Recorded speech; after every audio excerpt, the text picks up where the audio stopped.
Est-ce que tu peux donner la gloire à Jésus?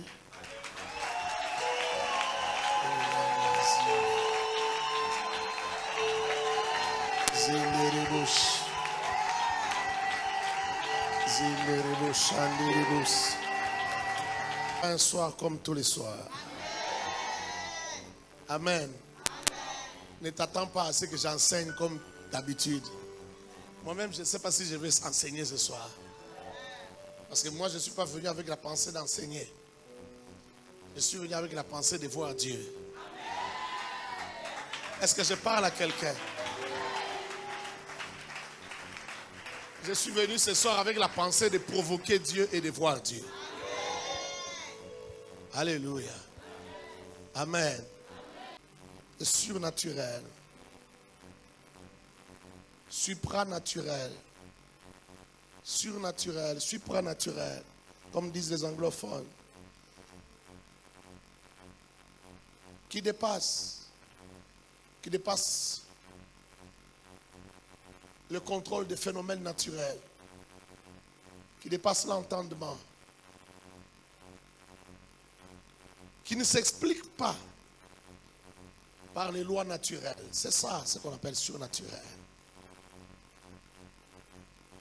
Qui ne s'explique pas par les lois naturelles.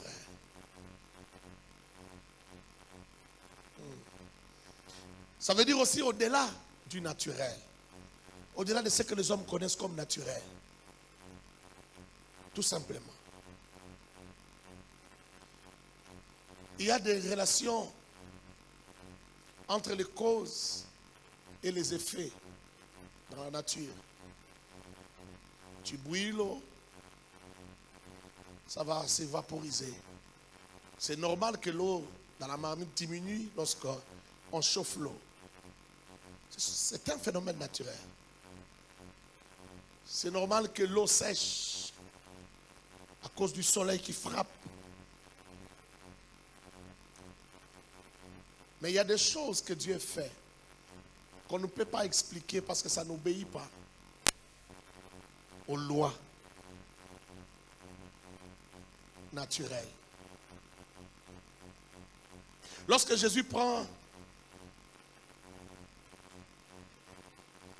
la boue, il prend la terre, il jette sa salive, ça fait la boue et il applique sur les yeux de cet homme de Jean chapitre 9. Il applique sur ses yeux. Il lui dit, va te laver au réservoir de Siloé. Monsieur va se laver au réservoir de Siloé.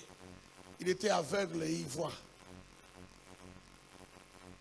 Quelle corrélation entre la terre, la boue et des yeux guéris?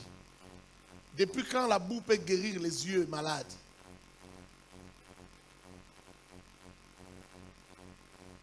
La terre, que ce soit en forme de boue, que ce soit en forme de poussière, de terre comme ça, sec ou sèche, ça ne peut pas arranger les yeux, ça ne peut qu'abîmer.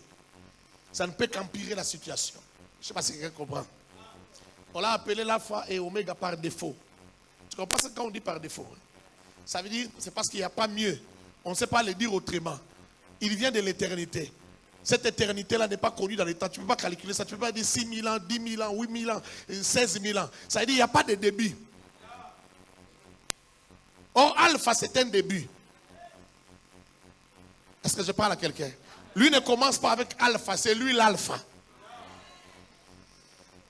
Un début éternel. Et il s'appelle oméga. Une fin ou, je ne sais pas, une limite qui est éternelle, qui n'a pas de fin. Alléluia. Et depuis l'éternité du début, il n'a jamais changé. Fils de Dieu, Dieu. Fils de Dieu, Dieu. Fils de Dieu, Dieu. De toutes les manières, pour ceux qui connaissent la parole de Dieu, qui connaissent la parole que les Juifs ont reçue, pour les Juifs, lorsqu'on dit fils de Dieu, ça veut dire Dieu. Parce que né de la nature de Dieu que Dieu lui-même. On peut être de la nature de Dieu sans être Dieu. Est-ce que je parle à quelqu'un? Et plusieurs écritures dans ta Bible disent qu'il est Dieu. Nous sommes dans les véritables. Nous sommes dans les véritables. Et la Bible dit, quand tu lis dans Jean 1 Jean 5, 20, que c'est véritable là. C'est véritable là. C'est Jésus. Et c'est lui le Dieu véritable. Amen. Ésaïe parle de lui dans Ésaïe 9, 5.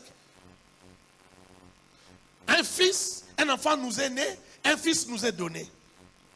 On l'appellera admirable, conseil, tout ça. Et puis on dit on l'appellera Père éternel. Il est le fils, mais il est en même temps le Père. Est-ce que je parle à quelqu'un? Ses disciples lui ont dit, montre-nous le Père. Il a dit, oh, Philippe, depuis tout ce temps que je suis avec vous, vous ne m'avez pas connu. Non, moi je te demande le Père. Il dit, mais depuis tout ce temps, Philippe a entendu parler du Père. Ses parents l'ont enseigné par rapport au Père. Dans la Torah que ses parents ont lu, on a parlé du Père. Alors il dit, montre-nous le Père. Non, le Père là que tu cherches, tout ce qui a été dit sur le Père est ici avec toi. Il est ici avec toi. Il est le même hier, aujourd'hui et éternellement. Jésus. Dis à ton voisin, c'est Jésus. Non, dis à un autre voisin, c'est Jésus. Dis-lui, dis à ton voisin, cet homme n'est pas venu prêcher, il est venu te montrer Jésus. Dis-lui.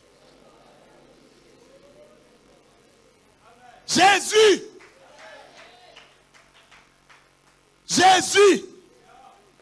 Depuis que le monde est monde, jamais le monde n'a été foulé par les pieds d'un homme comme lui. Tous les hommes qui ont foulé les pieds sur la terre étaient des hommes, étaient des envoyés de Dieu peut-être. Comme Élie, comme Jean-Baptiste. Mais un seul est Dieu. Les idoles ne sont pas de Dieu. Les dieux, les idoles des religions ne sont pas de Dieu. Un seul est Dieu. Un seul pour qui la parole a dit. Pour qui la parole a dit. Tu n'as voulu ni holocauste ni sacrifice, mais tu t'es formé un corps. Tu m'as formé un corps. Donc je n'étais pas un homme. Mais tu m'as formé un corps. Tu m'as formé un corps. Et je suis descendu. Pourquoi? Afin de devenir un agneau, de prendre la place de l'agneau. Je suis descendu. Il est né pour mourir. Il est né pour être un sacrifice. Il est né pour devenir le plus petit de tous les hommes. Il est né pour devenir le maudit de tous les hommes. Il est né pour devenir celui qui sera cloué à la croix. Afin de te donner sa place. Afin que toi, tu ne sois plus maudit. Afin que toi, tu ne sois plus malade. Afin que toi, tu ne sois plus maudit. Qu'il n'y ait plus de malédiction dans ta vie. Qu'il n'y ait plus de malédiction. Afin que tu ne sois plus asthmatique. Afin que tu arrêtes de perdre le sang. Afin que tu arrêtes de faire pipi sans que tu sois conscient que tu es en train de faire pipi. Afin que tu arrêtes de faire le grand besoin sans savoir que tu es en train de faire le grand besoin. Au point que tu as porté des pampers. Ce soir, il m'a envoyé te dire, il est réel. Il n'est pas une histoire. Il n'est pas seulement dans les livres. Il est là, il est ici. Il est réel. Il est vivant. Il est vivant. Il est vivant. Il est vivant. Il est vivant. Il est vivant. Jésus est vivant. Jésus est vivant. Jésus est vivant. Jésus est vivant. Jésus est vivant. Jésus est vivant. Il est celui qui brise les lois. Il est celui qui brise les lois. Il va briser les lois de ta famille. Ce soir, il va briser les lois de ta famille. Je répète encore, ce soir, il va briser les lois de ta famille. Il ne va pas seulement briser les lois de ta famille, il va briser même les lois de la science. Il va briser même les lois de la médecine. Il va les briser ce soir. Il n'y a pas une loi que Jésus ne peut pas briser ce soir. Il n'y a pas une loi qui ne peut pas briser ce soir. Quand tu lis dans ta Bible, tu vas voir dans Marc chapitre 3. Marc 3, on parle d'un homme à la main sèche. Un homme à la main sèche. Jésus rencontre cet homme. Jésus rencontre cet homme. Alors les gens, c'était encore un jour de sabbat. Les gens se disent, mais c'est le sabbat. Mais ils ne savent pas parce qu'ils n'ont pas la révélation de cet homme. Lui, c'est le maître du sabbat. Les sabbats parlaient de lui. Toutes les lois parlaient de lui. Toutes les prophéties parlaient de lui. Oh, toute la loi parle de lui. Il est la loi et le prophète. Il est la loi et le prophète. Mais ils ne se rendent pas compte que le véritable sabbat est arrivé. C'est lui le repos véritable. C'est lui le Shabbat de Dieu. Alors on dit, est-ce qu'il va guérir quelqu'un le jour du sabbat? Alors connaissant leurs pensées, Jésus leur dit, le jour du sabbat, qu'est-ce qu'il est bien de faire? C'est de faire du mal aux gens ou de faire du bien aux gens?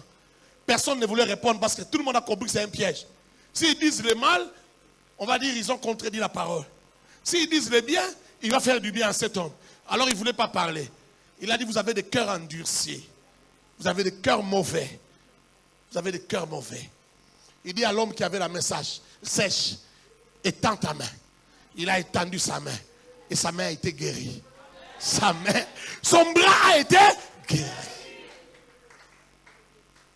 Il est le même hier, aujourd'hui et éternellement.